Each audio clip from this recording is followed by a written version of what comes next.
Supreme God emperor के पिछले episode में हमने देखा था वहां पर दो अजीब सी शिप आ गई थी जो मिसबाह के साथ बिजनेस करने के लिए लड़ रही थी। अब आगे इस एपिसोड की शुरुआत में हम देखते हैं मिसबाह कहती है तुम तीनों को आपस में लड़ने की जरूरत नहीं है, मैं 72 आइसलैंड में सिर्फ बिजनेस करने के लिए आई हूँ, लड़ने के लिए नहीं। जिसके बाद वहां पे दूसरी शिप में एक मोटा आदमी होता है जो कहता है कि हम भी यहाँ पर बिजनेस करने के लिए ही आए हैं, लेकिन हमें पता नहीं कि नेचुरली यहाँ पर क्वालिफाई कौन है उसको करने के लिए। जिसके बाद वो मार्क्समैन भी कहने लगता है मैं किसी से नहीं डरता, वैसे भी मैं यहाँ पे बिजनेस करने के लिए आया हूँ। जिसके बाद वो दूसरा आदमी भी कहने लगता है मैं तियानुल आइसलैंड से हूँ और तुम्हें लगता है मैं तुमसे डरूंगा। जिसके बाद वहाँ पर उन सभी के बीच टेंशन होने लगता है। तभी वो मोटा आदमी कहता है हमारे पास 3 मर्चेंट है और हमने सुना है कि वो सभी एक स्पेशलाइज आर्ट में मास्टर है, लेकिन हम सभी को ये बात पता है कि उन दोनों में ज्यादा डिफरेंस ऐसे भी नहीं है। तो अगर ऐसी ही बात है तो हम इनका कॉम्पिटिशन क्यों नहीं होने देते, जिसमें हम अल्केमी की को रिफाइन करना और यूनिरिवाल्ड का कॉम्पिटिशन रखेंगे। तो सबसे पहले अल्केमी कॉम्पिटिशन के बारे में बात करते हैं। इसमें हमें स्ट्रॉन्गेस्ट अल्केमिस्ट भी मिल जाएगा सारी फोर्सेस में। और अगर हम रिफाइनिंग की क्वालिटी की बात करें तो हमेशा ही इंफीरियर होती है क्वालिटी जो होती है होली क्यू की। और इंफियनली के लिए आप ऐसे किसी किलर को चुने जो कि सिर्फ फैली रेंज में हो, उससे ऊपर का नहीं। जिसके बाद हम एक असैसिनेशन कंपटीशन को रखेंगे। तभी वो मार्क्समैन पूछता है तो जीतने वाले और हारने वाले का प्राइस क्या होगा। तभी वो मोटा आदमी कहने लगता है अगर तुम एक गेम को जीतते हो तो तुम्हें 1/3 राइट मिल जाएगा ट्रेडिंग करने के लिए 72 आइसलैंड में। और अगर कोई तीनों ही कंपटीशन दी जाता है तो वही सारे के सारे यहाँ पे ट्रेडिंग कर सकता है और बाकी के दो कभी भी इंटरफेयर नहीं कर सकते किसी भी ट्रांजैक्शन में 72 आइसलैंड के। जिसके बाद वो कहने लगता है और जो भी इस बात का उल्लंघन करेगा वो मार दिया जाएगा। तभी 43 आइसलैंड का बंदा भी बोलने लगता है ठीक है मैं इस प्रतियोगिता के लिए हामी भरता हूँ। तभी वो आदमी कहने लगता है और जो इस चीज का उल्लंघन करेगा वो मारा जाएगा। तभी वो दूसरा आदमी भी कॉम्पिटिशन के लिए मान जाता है। और वैसे भी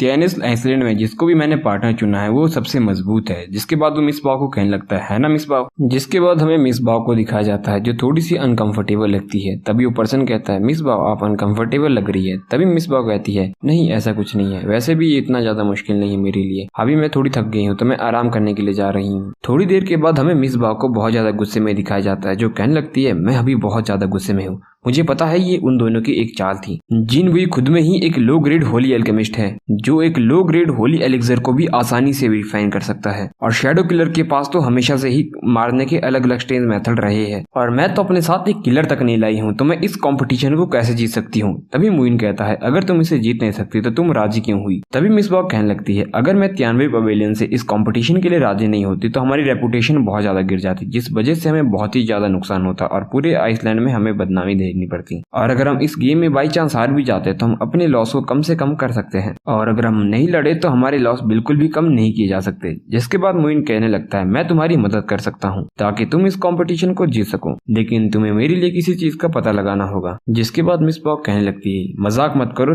कहो जो तुम्हें कहना है। जिसके बाद मुइन कहता है मैं मजाक नहीं कर रहा हूँ और अपनी पर्पल लोटस डेमोनिक फायर और 1000 ट्रिब्यूटेशन को अपने हाथ में ले लेता है। जिसके बाद वो काफी ज्यादा हैरान होती है। जिसके बाद मुइन अपने हाथ में सोल किलिंग हार्ड फायर को भी ले लेता है, जिसको देखने के बाद वो फिर से बहुत ज्यादा हैरान हो जाती है। जिसके बाद मिसबाह उड़ जाती है और कहने लगती है अब मुझे पूरा यकीन है तुम त्याक्सु आइसलैंड से मुइन ही हो। जिसके बाद मुइन उससे कहने लगता है अगर तुम उस पर यकीन करती हो तो मैं तुम्हें इसको जीतने में मदद कर सकता हूँ, अगर नहीं तो तुम इस चीज को भूल सकती हो। जिसके बाद मिसबाह कहने लगती है ठीक है मुझे तुम पर भरोसा करने दो कि तुम मुझे जितवा दोगे, लेकिन फिर ऐसी कौन सी न्यूज जिसके बारे में तुम यहाँ पर जानना चाहते हो, क्योंकि ऐसे 3000 वर्ड में कोई भी चीज नहीं है जो 93 पवेलियन नहीं जानता है। मैं तुमसे कुछ लोगों के बारे में जानना चाहता हूँ और मैं ये भी जानना चाहता हूँ वो इस वक्त कहाँ पर है। सबसे पहले पर्सन का नाम है कीन मेंग्यू, दूसरे का नाम है वैंग शिंगिया और हाँ एक और है शायुन और हाँ एक और पर्सन है मो किंग्यू, वो मेरा फादर है। जिसके बाद मुइन को सोचने लगता है और कहने लगता है एक और पर्सन है। तभी हमें मुइन के माँ को दिखाया जाता है। तभी वो कहता है यून शिन्याओ। जिसके बाद मिसबाह भी मुइन से कहने लगती है मैंने आखिरी के 2 इंसानों के बारे में तो नहीं सुना है, लेकिन शुरुआत के 3 इंसानों के बारे में मैं जानती हूँ। कीन मेंगी अब जीहोंग तोहोंग की एक डिसाइपल है क्योंकि उसने वॉरियर एम्परर स्पिरिट को अवेकन किया है। क्योंकि अब तुमने हान तियानहू को मार दिया तो जीहान तांगहोंग के लिए सबसे वैलिड प्रिंसेस अब वो ही है, लेकिन मुझे लगता है कि उसमें कुछ और गड़बड़ भी है। जिसके बाद मुइन गुस्से में कहने लगता है उनकी इतनी हिम्मत। जिसके बाद मिसबाह कहने लगती है अब तुम चाहो या ना चाहो ये कुछ ऐसी चीज है जिसे तुम अभी कंट्रोल नहीं कर सकते और तुम वांग शिंगिया के बारे में जानना चाहते हो तो उसको वांगजेंग सेक्ट के लीडर ने वैल्यू किया है और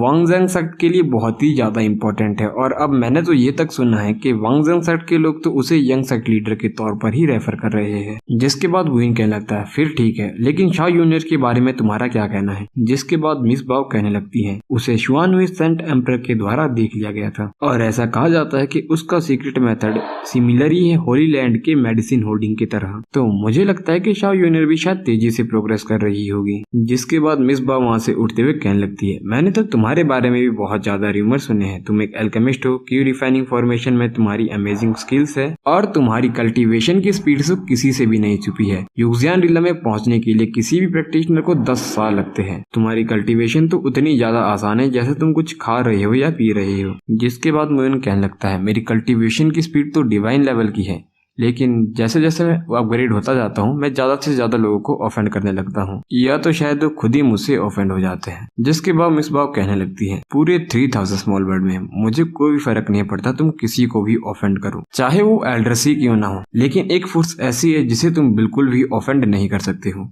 और वो है हेक्सिन माउंटेन। जिसके बाद मुइन कहने लगता है हेक्सिन माउंटेन। जिसके बाद मुइन उससे कहता है शुंगकोंग माउंटेन ने मुझे कभी भी ऑफेंड नहीं किया है, लेकिन मैं खुद आगे बढ़कर उन्हें ऑफेंड करना चाहता हूँ। और ये एपिसोड यहीं पर खत्म।